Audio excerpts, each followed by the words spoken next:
5. Death of Adam and Eve.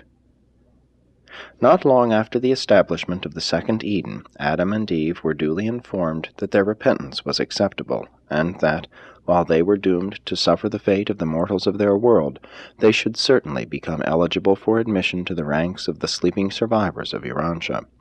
They fully believed this gospel of resurrection and rehabilitation which the Melchizedeks so touchingly proclaimed to them. Their transgression had been an error of judgment, and not the sin of conscious and deliberate rebellion. Adam and Eve did not, as citizens of Jerusalem, have thought adjusters, nor were they adjuster indwelt when they functioned on Urantia in the first garden. But shortly after their reduction to mortal status, they became conscious of a new presence within them, and awakened to the realization that human status, coupled with sincere repentance, had made it possible for adjusters to indwell them. It was this knowledge of being adjuster indwelt that greatly heartened Adam and Eve throughout the remainder of their lives. They knew that they had failed as material sons of Satania, but they also knew that the paradise career was still open to them as ascending sons of the universe. Adam knew about the dispensational resurrection which occurred simultaneously with his arrival on the planet, and he believed that he and his companion would probably be repersonalized in connection with the advent of the next order of sonship. He did not know that Michael, the sovereign of this universe, was so soon to appear on Urantia. He expected that the next son to arrive would be of the Avonal order.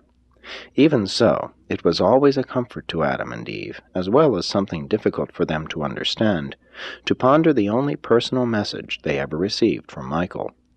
This message, among other expressions of friendship and comfort, said, "I have given consideration to the circumstances of your default. I have remembered the desire of your hearts ever to be loyal to my Father's will, and you will be called from the embrace of mortal slumber when I come to Urantia, if the subordinate sons of my realm do not send for you before that time."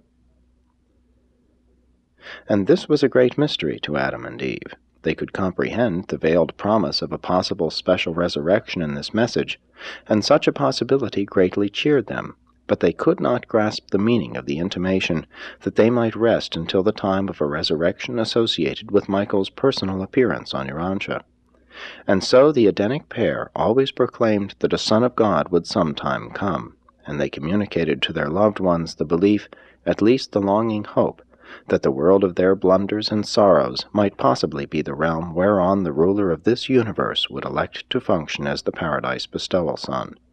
It seemed too good to be true, but Adam did entertain the thought that strife-torn Urantia might, after all, turn out to be the most fortunate world in the system of Satania, the envied planet of all Nebadon. Adam lived for 530 years. He died of what might be termed old age. His physical mechanism simply wore out. The process of disintegration gradually gained on the process of repair, and the inevitable end came. Eve had died 19 years previously of a weakened heart. They were both buried in the center of the temple of divine service which had been built in accordance with their plans soon after the wall of the colony had been completed. And this was the origin of the practice of burying noted and pious men and women under the floors of the places of worship. The supermaterial government of Urantia, under the direction of the Melchizedeks, continued, but direct physical contact with the evolutionary races had been severed. From the distant days of the arrival of the corporeal staff of the planetary prince, down through the times of Van and Amadon to the arrival of Adam and Eve, physical representatives of the universe government had been stationed on the planet. But with the Adamic default, this regime, extending over a period of more than 450,000 years, came to an end. In the spiritual spheres, angelic helpers continued to struggle in conjunction with the thought adjusters, both working heroically for the salvage of the individual.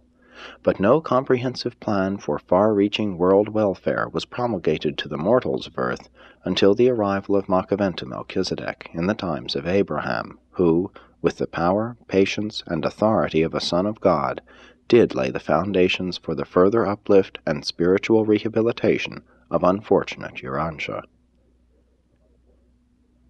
Misfortune has not, however, been the sole lot of Urantia. This planet has also been the most fortunate in the local universe of Nebadon. Urantians should count it all gain if the blunders of their ancestors and the mistakes of their early world rulers so plunged the planet into such a hopeless state of confusion, all the more confounded by evil and sin, that this very background of darkness should so appeal to Michael of Nebadon that he selected this world as the arena wherein to reveal the loving personality of the Father in heaven. It is not that Urantia needed a Creator Son to set its tangled affairs in order. It is rather that the evil and sin on Urantia afforded the Creator Son a more striking background against which to reveal the matchless love, mercy, and patience of the Paradise Father.